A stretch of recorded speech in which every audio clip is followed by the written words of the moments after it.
around Labor Day of 2011. Around 7,500 acres were scorched. 10% of the homes in Magnolia were either burned to the ground or in imminent harm's way. It was pretty much a disaster right in our own backyard. High school was closed. It was a command center. A lot of our citizens of Magnolia lost it all.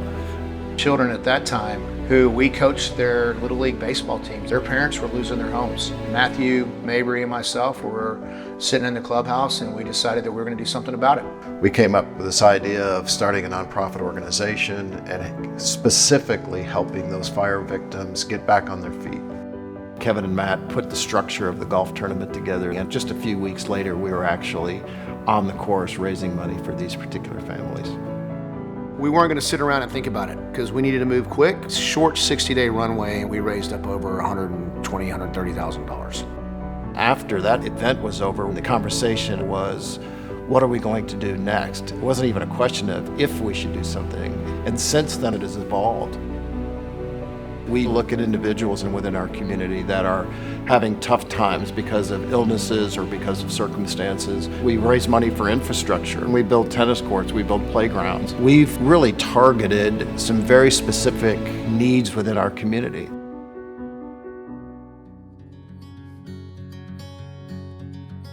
So there's an organization in our community called Hope for the Hollow. It's based in a neighborhood called Hazy Hollow, which is historically low income, and I met the guy for breakfast one day and he said, hey, this is our greatest need, providing just recreational resources through a park. We organized it, we provided the concrete guy, the people who painted it, the people who provided the basketball court, and San Elves provided the finances for all of those things. Well, the basketball court has already seen hundreds and hundreds of kids come, just there running around having fun. And without that money, without that court, we wouldn't have had a platform, wouldn't have an opportunity to really share that with them. So I've been on both sides of Santa's Elves golf tournament, not only donating to help others, but found myself being on the receiving end. My wife and I, we were impacted by Hurricane Harvey. We had received about 18 inches of rain, flooded waters in our house. Kevin called me a couple weeks after the golf tournament and hand-delivered me a check, and I said, what's this for? He's like, this is from Santa's Elves to help you rebuild. It's really been God's extended hand to us. It was during a time of need when our family was going through some hard times, didn't know what we were going to do. It really has changed my life because it's made a difference in us as a family. We flooded during Harvey. We had about 13 inches of water in our downstairs. Our floor and everything was buckling. You don't understand how weird things are when you can stand in your kitchen and look through to your garage because you don't have any drywall, and you're walking around on cement floors. And when they kind of found out what we were going through, they basically made a donation. I had no idea this was going to happen. I mean, he never mentioned anything to me. I mean, he just showed up with a check on a golf course. And that's why I told you I broke down, because I mean, it's not like I asked for help. It's not like I signed up for anything. You just, here you go. I know you need this. I mean, they're helpers. I mean, that's what I would say. They're helpers. They help people that are in need. You know, words can't express how much thanks that we have, you know, for what the organization did for us.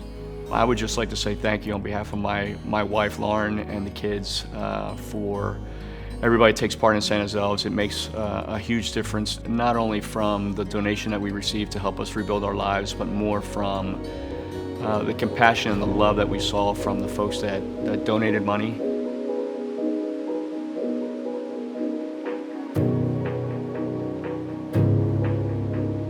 My cancer came back on Valentine's Day of 2020. I felt that it was God putting cancer back into my life to, one, make sure I enjoy every single day, but also to get me back on track to continue to change lives through Santa's Elves, to continue to impact people, to continue to help people who are fighting cancer. I started to understand the impact that American Cancer Society has. They set up a house, Hope Lodge, so that people can stay there and live there while they're getting treatment. And it's been stalled out because American Cancer Society is suffering so bad because of COVID and raising dollars. And I cannot sit back on the sidelines after what I've experienced, after I've watched what people went through with cancer at MD Anderson. This year in 2020, we have aligned ourselves with American Cancer Society. San Jose Elves takes a lot of pride in different organizations that they align themselves with. It was brought to my attention around human trafficking through Rescue America. What I saw and what happens to these teenagers just completely disgusted me. 1 in 3 teenagers who run away from home are involved with human trafficking. Over 100,000 children in America are involved with human trafficking.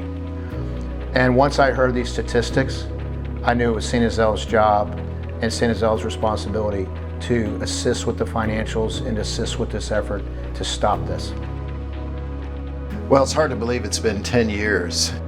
For every year San Jose Elves exists, we are able to put tens of thousands of dollars directly into the hands of people in our community that need it.